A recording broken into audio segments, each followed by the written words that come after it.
ಓಂ ಹ್ರೀಂ ಏಕಪಾದ ರುದ್ರಾಯ ನಮಃ. ಇಂದು ಅಧಿಕ ಮಾಸದ 2ನೇ ಸೋಮವಾರ. ಈ ದಿನ 16 ಸೋಮವಾರ ವ್ರತದ ಕಥೆಯನ್ನು ತಿಳಿಯೋಣ. ಈ ಕಥೆಯ ಶ್ರವಣದಿಂದಲೇ ಈಶ್ವರ ಪಾರ್ವತಿಯರ ಆಶೀರ್ವಾದ ದೊರೆಯುತ್ತೆ. ಶಿವ ಪಾರ್ವತಿಯರ ಆಶೀರ್ವಾದದ ಮುಂದೆ ಯಾವ ಕಷ್ಟ ಇರುತ್ತೆ ಹೇಳಿ? ಕಷ್ಟಗಳು, ದುಃಖಗಳು ಮಂಜಿನಂತೆ ಕರಗಿ ಹೋಗುತ್ತೆ. ಅಂತಹ ಅದ್ಭುತವಾದಂತಹ ವ್ರತಕಥೆ ಮತ್ತು ಮಂತ್ರವನ್ನು ಈ ವಿಡಿಯೋದಲ್ಲಿ ನೋಡೋಣ. ನನ್ನ ಚಾನೆಲ್ನ ಹೊಸದಾಗಿ ನೋಡ್ತಿದ್ದೀರಾ ಅಂದರೆ ದಯವಿಟ್ಟು ಸಬ್ಸ್ಕ್ರೈಬ್ ಮಾಡಿಕೊಂಡು ನನ್ನ ಚಾನೆಲ್ನ ಫಾಲೋ ಮಾಡೋದನ್ನು ಮರಿಬೇಡಿ. ಈಗ ತಡ ಮಾಡದೆ ಶಕ್ತಿಯುತವಾದಂತಹ ಕಥೆಯನ್ನು ಭಕ್ತಿ ಭಾವದಿಂದ ಕೇಳಿಸಿಕೊಳ್ಳೋಣ. ಪುರಾಣ ಕಾಲದಲ್ಲಿ ಶಿವ ಪಾರ್ವತಿಯರು ಭೂಲೋಕ ಸಂಚಾರ ಮಾಡ್ತಿದ್ದಾಗ ಅಲ್ಲಿ ನೋಡಿದಂತಹ ಭಕ್ತರ ಕಷ್ಟ ನಷ್ಟಗಳನ್ನು ಅವರು ಪರಿಹಾರ ಮಾಡ್ತಾಯಿದ್ರು. ಯಾರು ಶ್ರದ್ಧೆಯಿಂದ ಭಕ್ತಿಯಿಂದ ನೇಮ ನಿಯಮಗಳಿಂದ ಅವರ ವ್ರತವನ್ನು ಅಂದರೆ ಶಿವನ ಸೋಮವಾರ ವ್ರತವನ್ನು ಆಚರಿಸ್ತಾರೋ ಅವರಿಗೆ ಐಶ್ವರ್ಯ, ಆರೋಗ್ಯ, ಸೌಭಾಗ್ಯ, ಮನಃಶಾಂತಿಯನ್ನು ಕೊಟ್ಟು ಹರಿಸ್ತಾ ಇದ್ರು. ಈ ವ್ರತದ ಮಹಿಮೆಯನ್ನು ತಿಳಿದಂತಹ ಒಬ್ಬ ರಾಜಕುಮಾರನ ಕಥೆಯನ್ನು ಈ ವಿಡಿಯೋದಲ್ಲಿ ನೋಡೋಣ. ಒಂದು ನಗರದಲ್ಲಿ ಒಬ್ಬ ರಾಜಕುಮಾರನಿರ್ತಾನೆ. ಅವನು ಅತ್ಯಂತ ಭಕ್ತಿಯಿಂದ ಶ್ರದ್ಧೆಯಿಂದ ಒಬ್ಬ ಸಾಮಾನ್ಯ ಪೂಜಾರಿಯು ಮಾಡುವಂತಹ 16 ಸೋಮವಾರ ವ್ರತವನ್ನು ತಿಳಿದುಕೊಂಡು ಅವನು ಕೂಡ ಆರಂಭಿಸ್ತಾನೆ. ಕೆಲವು ದಿನಗಳಲ್ಲಿ ಅವನಿಗೆ ಯೋಗ್ಯವಾದಂತಹ ರಾಜಕುಮಾರಿಯೊಂದಿಗೆ ವಿವಾಹವಾಗುತ್ತೆ. ರಾಜ್ಯದಲ್ಲಿ ಸುಖ, ಶಾಂತಿ, ನೆಮ್ಮದಿ ನೆಲೆಸುತ್ತೆ. ಜನರು ಅವನನ್ನು ತುಂಬಾ ಪ್ರೀತಿಸ್ತಾ ಇದ್ರು. ಯಾಕಂದರೆ ಅಷ್ಟು ಚೆನ್ನಾಗಿ ಆಡಳಿತವನ್ನು ಮಾಡುವಂತೆ ಪರಮೇಶ್ವರನ ಅನುಗ್ರಹ ಅವನ ಮೇಲೆ ಇರ್ತಿತ್ತು. ಆದರೆ ವಿವಾಹವಾದ ನಂತರ ರಾಜಕುಮಾರನು ಕೆಲ ಕಾಲ ಆ ವ್ರತವನ್ನು ಮಾಡೋದನ್ನು ನಿರ್ಲಕ್ಷಿಸಿಬಿಡ್ತಾನೆ. ಆಗ ಅವನ ಜೀವನದಲ್ಲಿ ಸಂಕಷ್ಟಗಳು ಎದುರಾಗೋಕ್ಕೆ ಪ್ರಾರಂಭವಾಗುತ್ತೆ. ಅವನ ಪತ್ನಿ ಅಂದರೆ ರಾಜಕುಮಾರರ ಹೆಂಡತಿ ಅವರಿಂದ ದೂರವಾಗ್ತಾರೆ. ರಾಜ್ಯದಲ್ಲಿ ಅಶಾಂತಿ ಉಂಟಾಗೋಕ್ಕೆ ಶುರುವಾಗುತ್ತೆ. ರಾಜ್ಯದ ಪ್ರಜೆಗಳಲ್ಲಿ ಕಷ್ಟ ಕಾರ್ಪಣ್ಯಗಳು ನೆಲೆಯೂರುತ್ತೆ. ಅರಮನೆಯಲ್ಲೂ ಕೂಡ ಅಶಾಂತಿ, ದುಃಖ ಎದುರಾಗುತ್ತೆ. ರಾಜ್ಯಗಳ ನಡುವೆ ಸಂಘರ್ಷಣ ಏರ್ಪಟ್ಟು ರಾಜ್ಯಕ್ಕೆ ಕುತ್ತು ಬರುವಂತಹ ಪರಿಸ್ಥಿತಿಯೂ ಕೂಡ ಬಂದೊದಗುತ್ತಂತೆ. ಈ ಸಮಯದಲ್ಲಿ ಅವನ ತಪ್ಪು ಅವನಿಗೆ ಅರಿವಾಗುತ್ತೆ. ಅವನು ತನ್ನ ತಪ್ಪನ್ನು ಅರಿತು ಮತ್ತೆ ಭಕ್ತಿಯಿಂದ ಶ್ರದ್ಧೆಯಿಂದ 16 ಸೋಮವಾರಗಳ ವ್ರತವನ್ನು ಆರಂಭಿಸ್ತಾನೆ. ನಂತರ ಅವನು ಶಿವನ ಅನುಗ್ರಹದಿಂದ ಎಲ್ಲ ಸಮಸ್ಯೆಗಳಿಂದ ದೂರವಾಗ್ತಾನೆ. ರಾಜ್ಯವು ಮೊದಲಿನಂತಾಗುತ್ತೆ. ಅವನ ಪತ್ನಿ ಮತ್ತು ಮಕ್ಕಳೊಂದಿಗೆ ಸಂತೋಷದಿಂದ ಸಂಭ್ರಮದಿಂದ ಬದುಕ್ತಾನಂತೆ. ಖುಷಿ, ನೆಮ್ಮದಿ ಅವನ ರಾಜ್ಯದಲ್ಲಿ ಸರ್ವೇ ಸಾಮಾನ್ಯವಾಗಿ ಬಿಡುತ್ತೆ. ಶಿವನ ಆಶೀರ್ವಾದದಿಂದ ಎಲ್ಲವೂ ನಿರ್ವಿಘ್ನವಾಗಿ ನಡೆಯುತ್ತೆ. ಈ ರೀತಿಯಾಗಿ ಶಿವನ ಅನುಗ್ರಹವಿದ್ದಲ್ಲಿ ಎಲ್ಲ ಕಾರ್ಯಗಳು ಸುಲಲಿತವಾಗಿ ಆಗುತ್ತೆ ಅಂತ ನಾವು ತಿಳ್ಕೋಬಹುದು. ಈ ವ್ರತದ ಮಹಿಮೆಯು ಜನರಿಗೂ ಕೂಡ ತಿಳಿಯುವಂತೆ ಆಗುತ್ತೆ. ಇಂತಹ ಘಟನೆಗಳು ಸರ್ವೇ ಸಾಮಾನ್ಯವಾಗಿ ನಡೆಯೋದಕ್ಕೆ ಶುರುವಾಗುತ್ತೆ. ಶಿವ ಭಕ್ತಿಯು ಜೀವನದಲ್ಲಿ ಶಾಂತಿಯನ್ನು ತರುತ್ತೆ.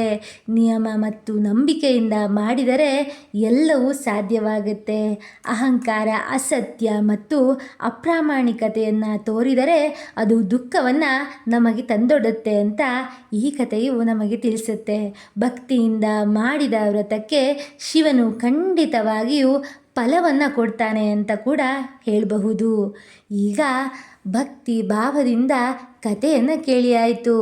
ಈಗ ಶಿವನ ಏಕಪಾದ ತ್ರಿಮೂರ್ತಿ ರೂಪದ ಮಂತ್ರದ ಪಾರಾಯಣವನ್ನು ಮಾಡೋಣ.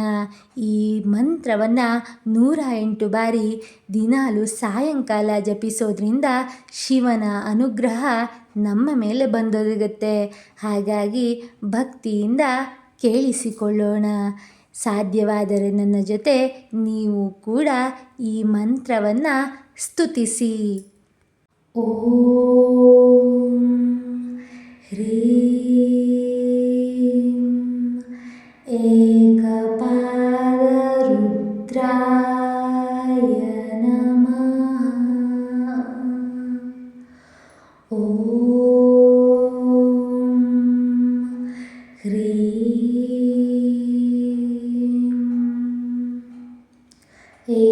ಏಕಪಾದ ರುದ್ರಾಯ ನಮಃ. ಓಂ ಹ್ರೀಂ ಏಕಪಾದ ರುದ್ರಾಯ ನಮಃ. ಓಂ ಹ್ರೀಂ ಏಕಪಾದ ರುದ್ರಾಯ ನಮಃ. ಓಂ ಹ್ರೀಂ ಏಕಪಾದ ರುದ್ರಾಯ ನಮಃ. ಓಂ ಹ್ರೀಂ ಏಕಪಾದ ರುದ್ರಾಯ ನಮಃ. ಓಂ ಹ್ರೀಂ ಏಕಪಾದ ರುದ್ರಾಯ ನಮಃ. ಓಂ ಹ್ರೀಂ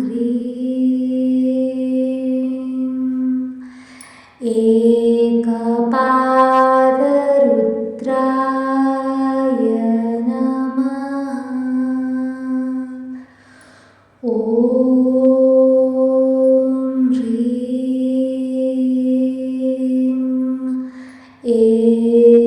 ಏಕಪಾದ ರುದ್ರಾಯ ನಮಃ. ಓಂ ಹ್ರೀಂ ಏಕಪಾದ ರುದ್ರಾಯ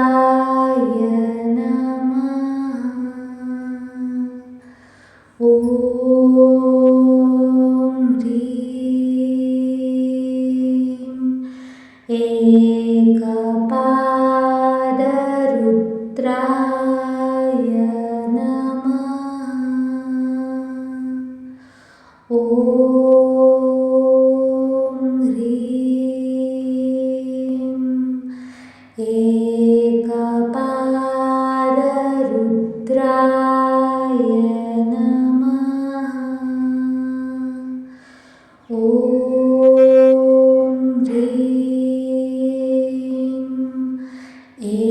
ಏಕಪಾದ ರುದ್ರಾಯ ನಮಃ.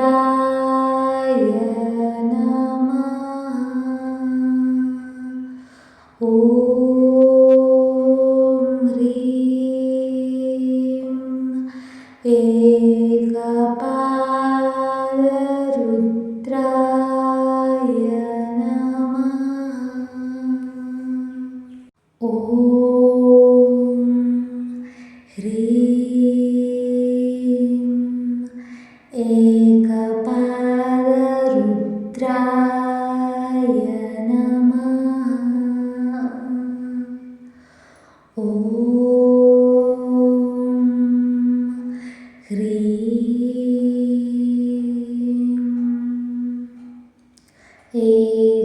ಏಕಪಾದ ರುದ್ರಾಯ ನಮಃ. ಓಂ ಹ್ರೀಂ ಏಕಪಾದ ರುದ್ರಾಯ ನಮಃ. ಓಂ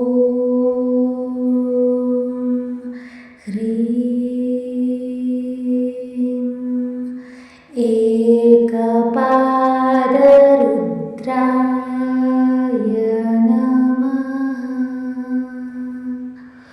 ಓಂ ಹ್ರೀಂ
ॐ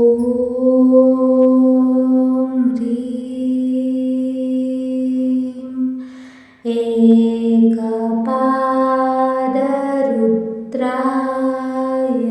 नमः।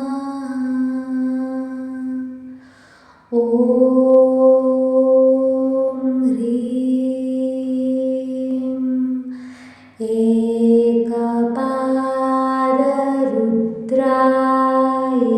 नमः।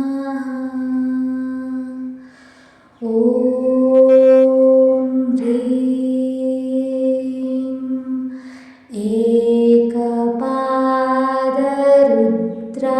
एकपादरुद्राय नमः। ॐ ह्रीं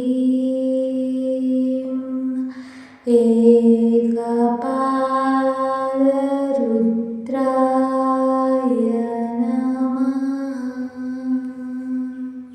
ॐ ह्रीं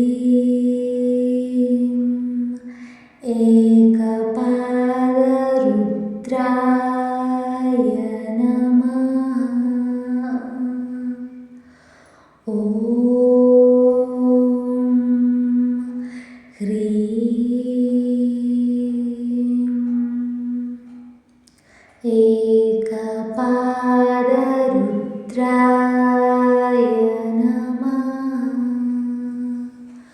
ॐ ह्रीं एकपादरुद्राय नमः।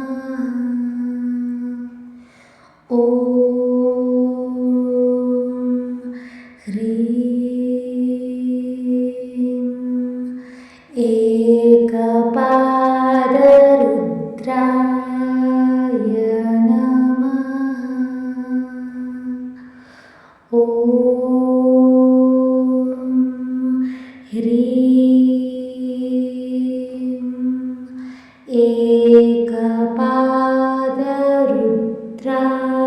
एकपादरुद्राय नमः। ॐ ह्रीं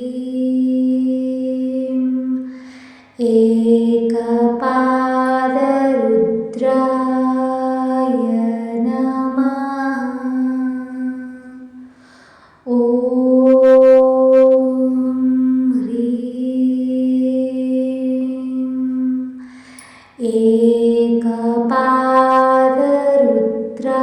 एकपादरुद्राय नमः। ॐ ह्रीं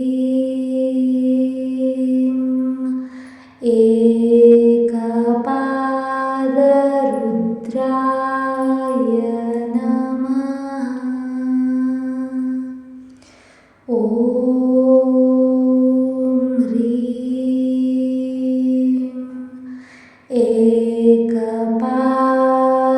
एकपादरुद्राय नमः। ॐ ह्रीं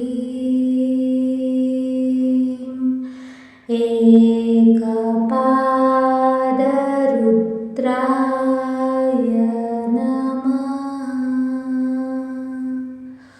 ॐ ह्रीं एकपादरुद्राय नमः। ॐ ह्रीं एकपादरुद्राय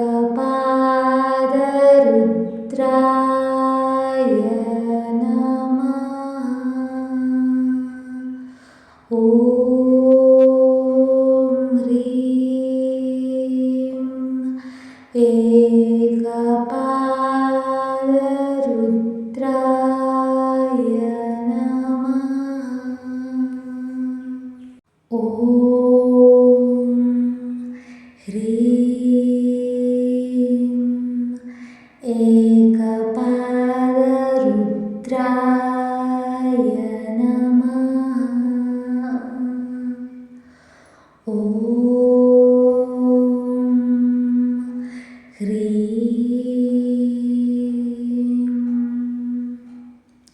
एकपादरुद्राय नमः। ॐ ह्रीं